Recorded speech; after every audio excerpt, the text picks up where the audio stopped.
في المستقبل، فيروس غريب قضى على 99% من الرجالة في العالم. بس الستات ما غرقوش في الحزن، بالعكس، بنوا عالما جديد من غير رجالة. سابوا المدن الخرسانة المكسرة والمليانة حروب، وراحوا أسسوا بلدة بيئية هادية في حضن الطبيعة. في الأماكن اللي كانت الحروب بتقوم فيها مرة ورا التانية تحت حكم الرجالة، الستات دلوقتي سخروا كل طاقتهم لتطوير الطب وحماية البيئة. متوسط العمر بقى 150 سنة، والبنات ما بيعتبروش بالغات غير لما يوصلوا سن 50.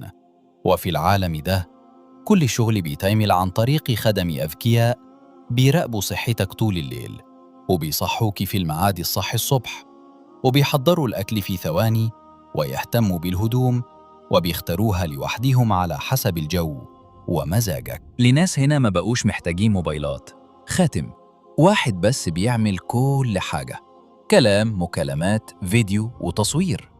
ولمدة 100 سنة كاملة ما اتولدش ولا ولد واحد.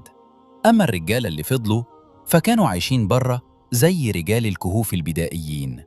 لما المدرسة حكت لنا التاريخ ده اتصدمنا، ولا واحدة فينا شافت ولد قبل كده. وابتدينا نسأل نفسنا: هو لسه الأولاد بيعرفوا يتكلموا ولا بقوا بيمشوا على 4؟ ومن فضولنا طلبنا نشوف عالمهم. المدرسة أخدتنا للحدود، ولما شفنا المدينة المدمرة القريبة ابتدينا نتصور بالخواتم بتاعتهم